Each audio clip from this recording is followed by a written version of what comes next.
Good morning, everybody. In this video, we're going to be going over kind of catch and release style, some of the problems in the practice set. So I am on page 6 and I'm looking at number 22. So this is the first one we're going to be going through partially together, partially on your own. So first, the instructions on these problems are on page 5, and it says to set up an augmented matrix.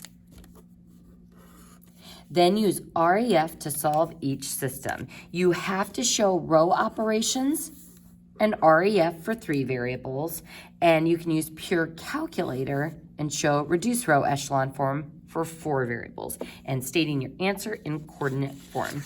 So if we are starting with number 22, is this going to be one we have to show row ops on, or is it a pure calculator problem? Because there are 4 variables, we can purely use our calculator on this one. So I want you to try those first 2 steps on your own of writing those equations as an augmented matrix, plugging that matrix in on your calculator, and then doing reduced row echelon form and writing that matrix to the right of it. Something to be careful about when you are doing this problem is any placeholders that you need. So notice for my x's, I go from 1x to y.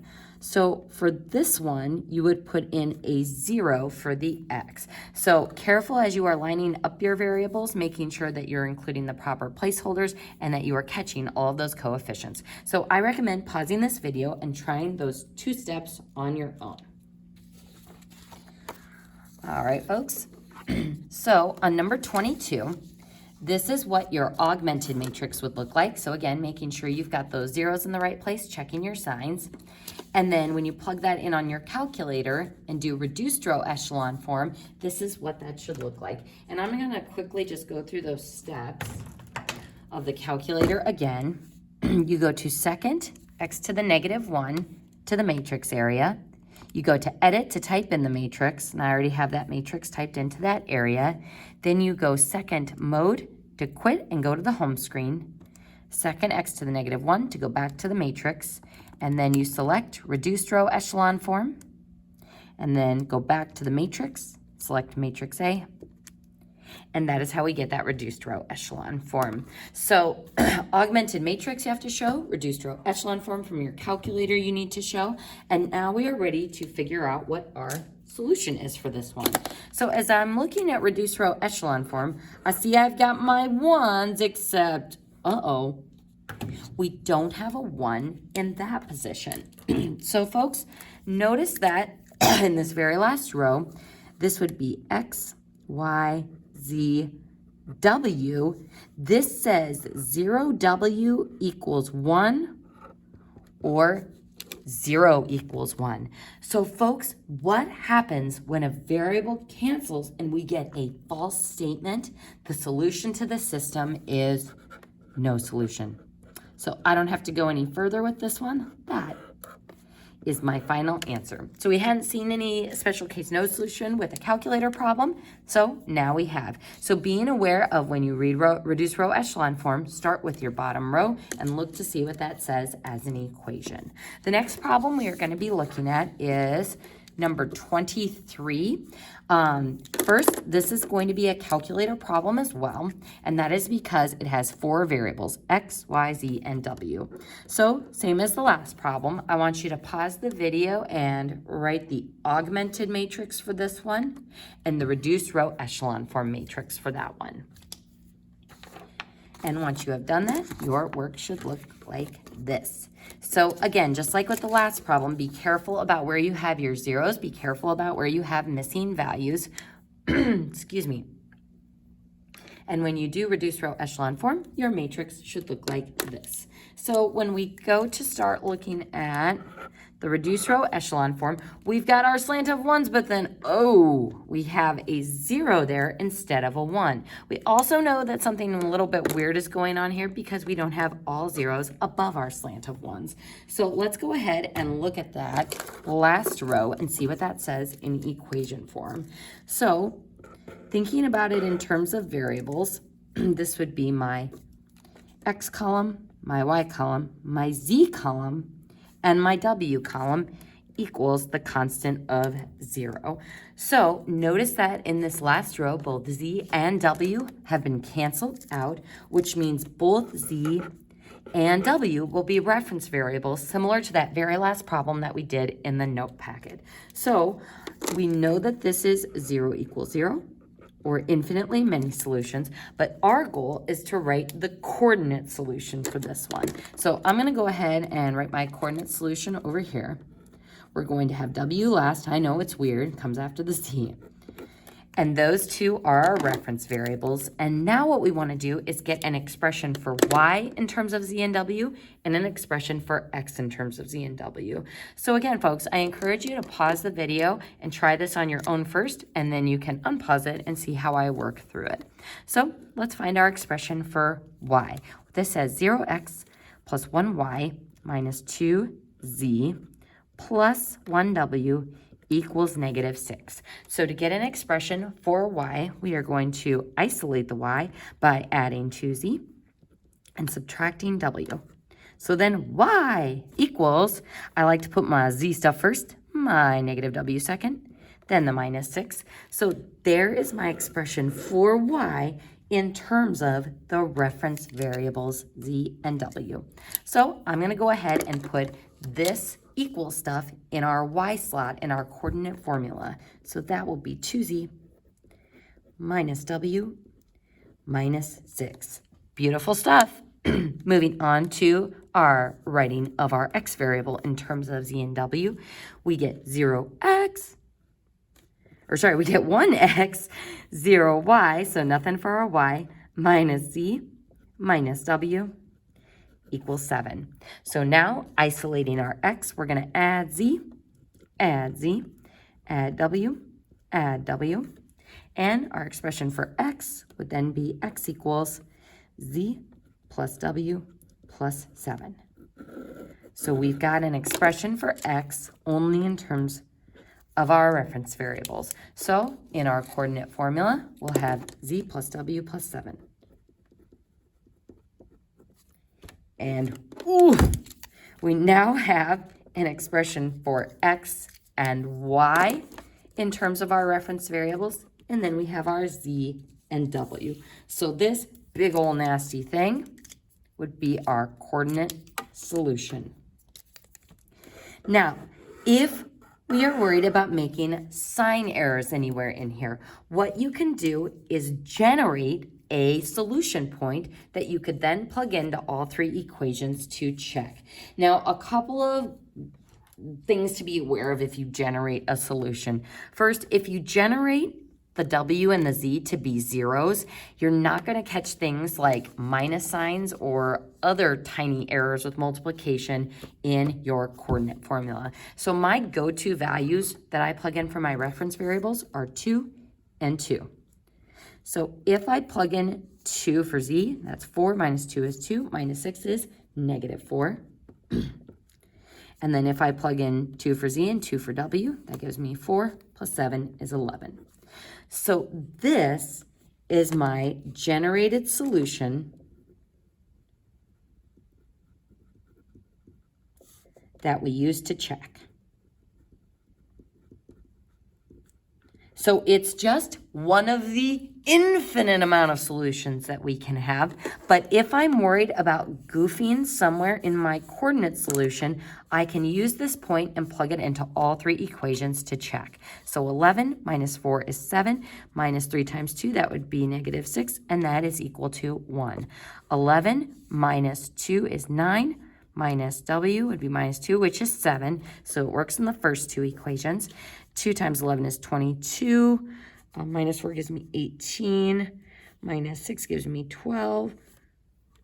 And then minus the w. Oh, let's try that one again. So 22. And then minus 4 gives me 18. And 18, oh, sorry, minus 8 there. 18 minus 8 is 10, and then minus 2 is 8. So, folks, it's very, very important that you check, and you can use your calculator on these problems to check if you want to quickly plug in. Ms. Cairo obviously hasn't had enough coffee yet this morning, but since this generated solution works in all three equations, that just gives us better confidence that our coordinate solution that we wrote is correct. So that is number 23. So we've seen a special case with no solution using our calculator, special case getting IMS using our calculator. So the next problem that we are going to be looking at is number 20. Now on this one, since it only has 3 variables, this one we are not going to use our calculator on. We're instead going to use our row operations, excuse me, to try to get to row echelon form. So folks, I want you to get as far as you can on this problem and pausing the video. And once you unpause it, I will start walking through all of the steps of this one. So on number 20, your augmented matrix would look like this. So remember, when you set up that augmented matrix, it's a good idea to check that you have the easiest coefficient to get to be 1 in that top left position, which we do. So here's my augmented matrix. So I've got my 1 in the top left position. We need to get those 2 terms to be 0. So what I have done on this one is I replaced row 2, this one, with -2 times row 1. Again, row 1 is going to be our easiest to manipulate. -2 times row 1, and then adding it to row 2. So again, folks, this is the work I'm going to be looking for on this homework. You need to tell me what you're replacing and then the row ops that you did to get that new eliminated row or eliminated equation. So carefully showing your steps above, and as you're looking through your work, you can check those signs carefully. And then our addition, -2 plus 2 is 0, 2 plus 0 is 2, -2 minus 3 is -5, and 0 minus 1 is a -1. So that gives me that new row 2. Now, we also need this -1 to be a 0. So what row are we replacing? Row 3. What are we replacing it with? Well, I can go ahead and just add row 1 and row 2 together, or sorry, row 1 and row 3 together to get that to be a 0. So adding those, 1 and -1 is 0, -1 and -1 is 2, 1 and 2 is 3, 0 and -1 is -1. And again, folks, just be careful because sometimes students will accidentally take some of their work numbers up above when they're doing that second manipulation. So just something to be aware of. It is a place that you can go wrong, so take your time when you're doing these problems. So now, looking at this matrix, we've got our 1 with our zeros below it. We now need this 2 to be a 1 and this -2 to be a 0 to get that row echelon form set up. So how do I make this 2 look like a 1? Don't overthink it, and remember that first row becomes off limits after we have done our first manipulation. We can easily get this to be a 1 by dividing row 2 by 2. So what are we replacing? Row 2. What are we replacing it with? Row 2 divided by 2. So I do get some fractions in here, but that is okay. And then to get this row, row 3, to be a 0 for that -2 value, we can simply add row 2 and row 3 together. So 2 and -2 is 0. -5 and 3 is -2. -1 and -1 is -2. So now, excuse me, our final step is to get row 3 to have a 1 in this position. So we can divide row 3 by -2 and ta-da! There is my row echelon form. So folks, at this point, we are now ready to turn this matrix into a solution. So z equals 1, so x, y, z equals 1. Yay! There's my first part of my solution. Now, my second row, this says 1y minus 5/2 z equals a -1/2. So we're going to take that value of 1 and plug it in for z, pew, which gives me a -5/2. So if I've got y minus 5/2 times 1 equals -1/2, we can add the 5/2 to both sides.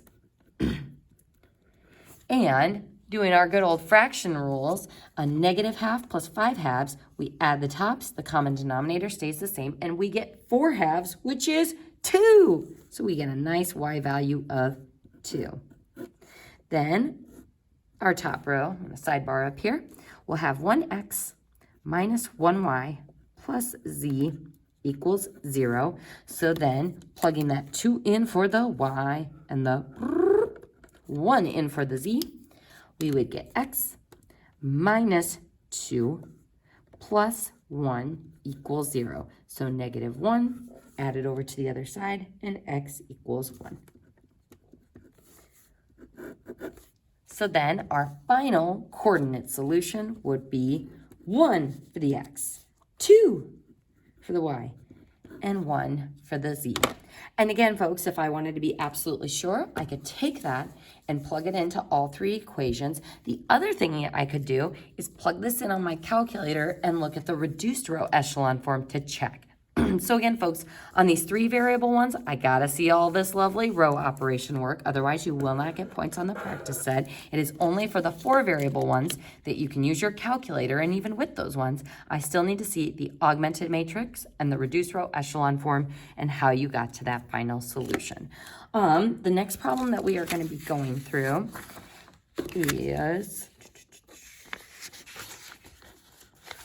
let's see. We're going to flip back to page 5, and we're going to look at number 16. So on number 16, I want you to go ahead and try this problem completely on your own. So set up your augmented matrix, 3 variables, so I got to see the row operations, and get it to that row echelon form. So again, I would go ahead and pause the video, try this problem completely on your own. And when you unpause it, I'll walk through the steps. So here's your augmented matrix. We've got our 1 in that top left position, and we need those 2 terms to be 0, so you can see my row operation work there. And sweet, it only took us 1 step of work to get to that row echelon form. So how lovely for us. So now, to turn this into my solutions, there's my x, y, z constant column. 0 plus 0 plus 1z equals 1, so z equals 1.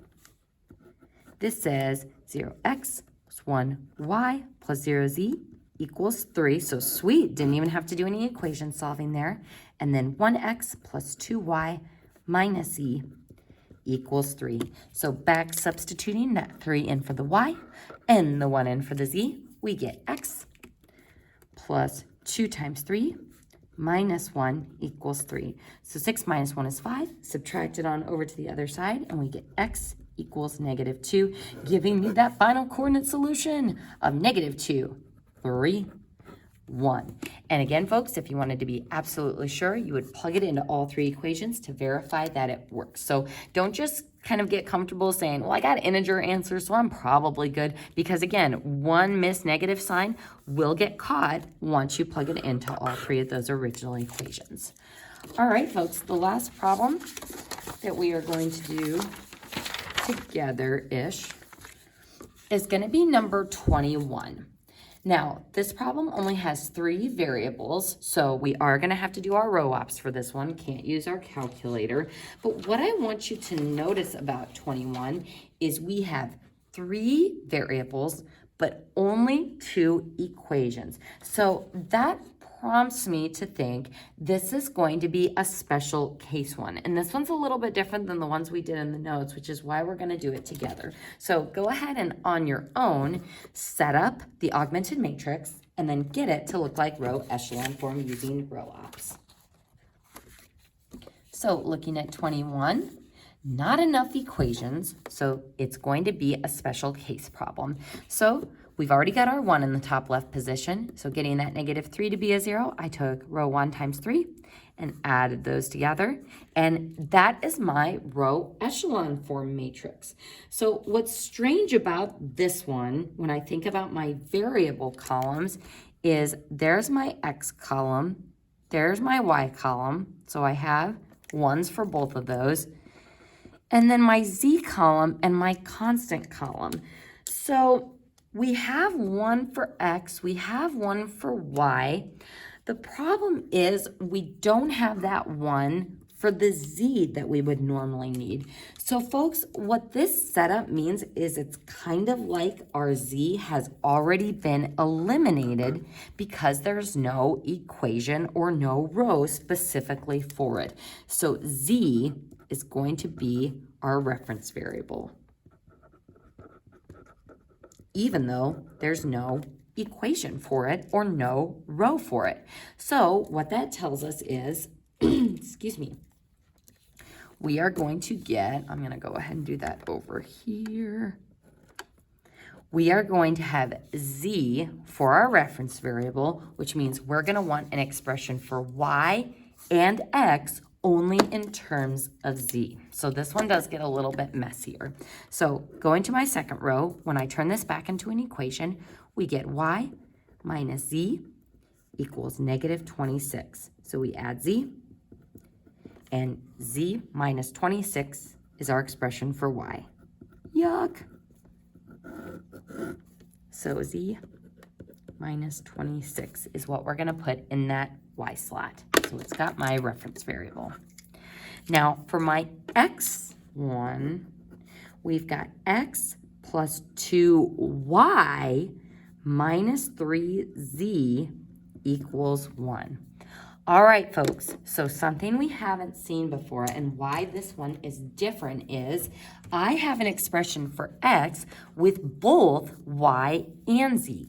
But since z is our reference variable, we really don't want that y in there because we already have an expression for y in terms of z.